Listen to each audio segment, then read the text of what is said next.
നിങ്ങൾക്ക് ആർക്കെങ്കിലും ഉണ്ടോ കുറേ വർഷങ്ങളായിട്ട് ആഗ്രഹിച്ച് പ്ലാൻ ചെയ്ത് നടക്കാതെ പോയ ആഗ്രഹം? അങ്ങനെ ഉണ്ടെങ്കിൽ ഒന്ന് കമൻ്റ് ഇടണേ.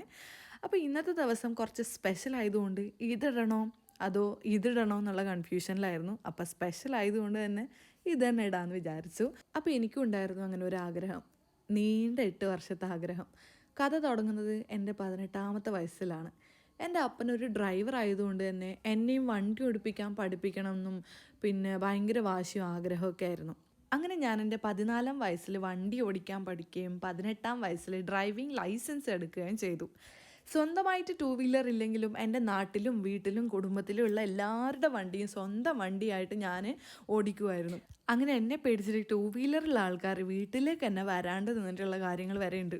എന്താലേ, അങ്ങനെ ഇരിക്കെ എൻ്റെ അപ്പൻ എനിക്ക് വണ്ടി എടുത്ത് തരാമെന്നുള്ള തീരുമാനത്തിലെത്തി ഗൈസ്. തീരുമാനങ്ങൾ അങ്ങനെ കുറേ എടുത്തതല്ലാണ്ട് വണ്ടി ഇന്ന് വരെ എടുത്തിട്ടില്ല എന്നാണ് അതിൻ്റെ ഒരു ഇത്. ഈ കഥയിൽ എൻ്റെ അപ്പനെ പറ്റി എങ്ങനെയാണ് പറയാണ്ടിരിക്കുക സുഹൃത്തുക്കളെ? അപ്പൻ ഈ ലോകത്ത് ഞാൻ കഴിഞ്ഞേ ഉള്ളൂ ആരും, അങ്ങനെ പറയാനാണ് എനിക്കിഷ്ടം. അതുകൊണ്ട് തന്നെ ചെറുപ്പം തൊട്ടേ ഞാൻ ആഗ്രഹിച്ച ഒന്നും എനിക്ക് കിട്ടാണ്ടിരുന്നിട്ടില്ല.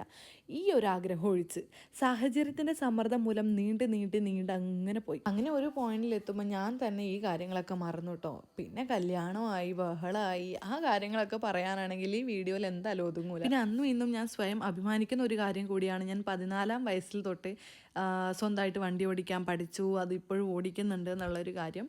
ആൻഡ് അതിൻ്റെ ക്രെഡിറ്റ് എൻ്റെ അപ്പന് മാത്രമുള്ളൊരു കാര്യമാണ് ഗൈസ്. അങ്ങനെ ഇതാ എൻ്റെ ആഗ്രഹത്തിന് തിരശ്ശീലയിടാൻ 2025 ഞാനിതാ വണ്ടി എടുക്കാൻ പോവാണ് ഗൈസ്. അപ്പോൾ ഇതാ നമ്മളൊക്കെയാണ് വണ്ടി എടുക്കാൻ പോകുന്നത്. അപ്പോൾ ഇന്ന് എനിക്ക് ഈ വണ്ടി എടുത്ത് തരാൻ പോകുന്നത് പകച്ചുമാണ് ഗൈസ്. പകച്ച എൻ്റെ ഹസ്ബൻഡാണ്. അപ്പോൾ ആളോട് എത്ര നന്ദി പറഞ്ഞാലും തീരില്ല. കാരണം എന്താ വെച്ചാൽ വേറൊരാളുടെ ആഗ്രഹം സ്വന്തം ആഗ്രഹമായിട്ട് കണ്ടിട്ട് അത് നടത്തിയെടുക്കാൻ പിന്നെ ഒരുപാട് എഫേർട്ട് ഇടുക എന്നൊക്കെ പറഞ്ഞു കഴിഞ്ഞാൽ അതൊരു ചെറിയ കാര്യമല്ല അല്ലേ? ഓരോ പ്രാവശ്യവും പ്ലാൻ ചെയ്തപ്പോഴും നമ്മൾ തീരുമാനിച്ചിരുന്ന വണ്ടി തന്നെയാണ് ഇപ്പോഴും എടുക്കുന്നത്. അന്നേ മുതലേ ഞാൻ സ്വപ്നം കണ്ട വണ്ടി തന്നെയാണ് സുസുക്കീൻ്റെ ആക്സസ് 125ൻ്റെ വണ്ടി. കുറച്ചേ കുടിക്കൂ അല്ലേ?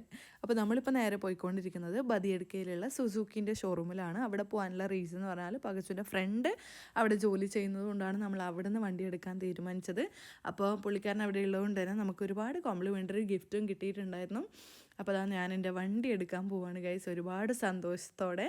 അപ്പോൾ നമ്മൾ ഈ വണ്ടി എടുത്തിട്ട് നേരെ പോയിട്ടുണ്ടായിരുന്നത് മധൂർ ടെമ്പിളിലോട്ടാണ്. അപ്പോൾ മധൂർ ടെമ്പിളിലോട്ട് പോയിട്ട് വാഹന പൂജയൊക്കെ ചെയ്തു.